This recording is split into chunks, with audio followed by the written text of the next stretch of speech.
Hello there! Long time no see. I got hooked on the Kenobi series and decided to pay homage to it by making this Lola-59 droid with the blessing of its 3D modeler, PropVault. Thanks, PropVault. Let's get started.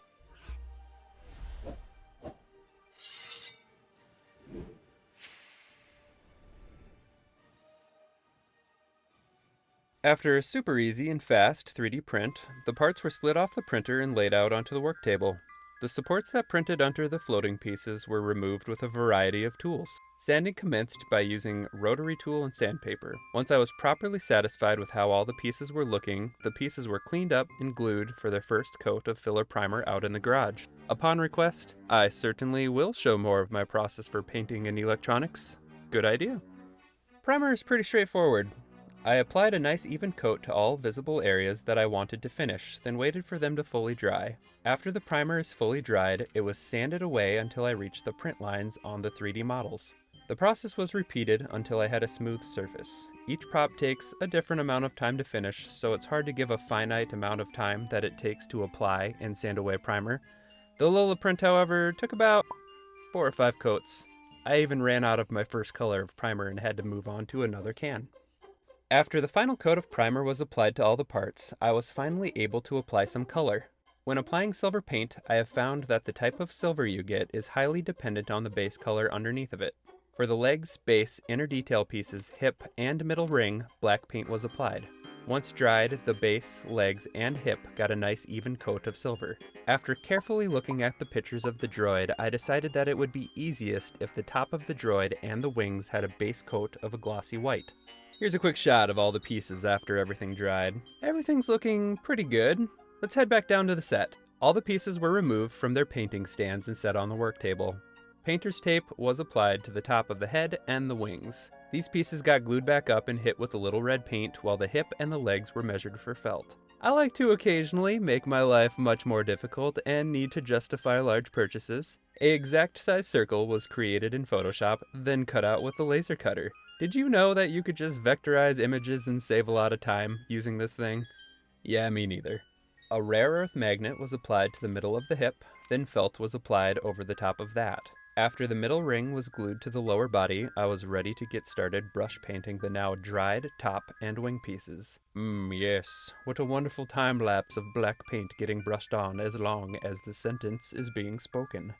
There I was, casually walking through my local dollar store when this little gold mine caught my eye. This thing just screams Star Wars droid. So I bought 2 of these little fake security cameras. One to creep my wife out, the other to borrow parts off of.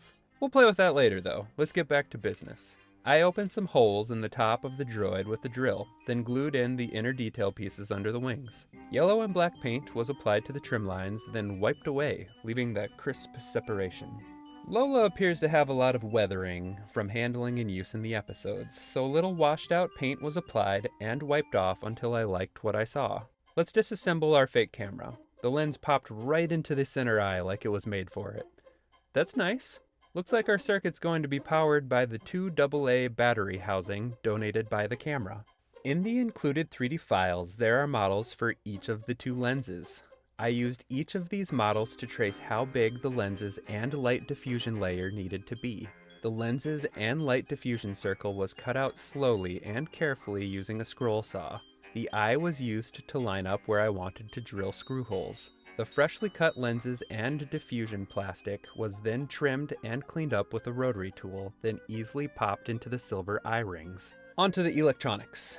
We'll be using some small gauge wire donated from a broken TV I salvaged parts from. That's where the diffusion plastic came from. I wanted to not only have the blue LED Lola, but the red hacked one as well. So we will freestyle the circuits according to that final vision. I pulled 2 blue, 2 red, and a yellow LED out of the box and soldered wire to each of them, then applied some shrink tubing. A blue, then a red LED was hot glued behind the main eye. The yellow LED was glued right here, under some clear yellow plastic that I placed. The eye was screwed down using the holes we drilled earlier, followed by CA gluing the lens ring assembly into place. The smaller eye on the side of the droid was given the same treatment with the exception of diffusion plastic fitted in between the LEDs and the lens layers. Test good, looks good, onward. The model appears to have holes made for screws, and that was the plan until I saw this commenter on Thingiverse say that they used magnets to put the layers together. Genius. Honestly, that solves so many problems. Holes were drilled in the top layer just big enough to glue in 4 rare earth magnets. A magnet was glued in the center bottom of the droid to attach the leg assembly. In order for the layers to snap together, 4 small pieces of a metal rod were pressed and glued into the holes made for screws. The battery holder was trimmed down and fitted with 2 small switches to control the red and the blue lights. The different circuits were soldered together in my spaghetti mess of wires, with the proper resistors measured for each flavor of LED. I went back upstairs to grab a drink and saw Katie had disposed of a lightning charger USB cord that wasn't working. I'll just take that back downstairs and add it to the beginning of my circuit, knock down 2 volts of course, so that I can plug it in with the rest of my props in the background. A tiny hole, just big enough for the USB cord, was cut into the center ring in the back of the prop, for when I was done powering it with just batteries. My printer botched printing the antenna, but that'll be easy enough to just quick make. I flattened out some mechanics wire, then added a blob of hot glue to the top. After trimming and painting the antenna wire silver and scraping up the top of the droid with a small file, we have our final result.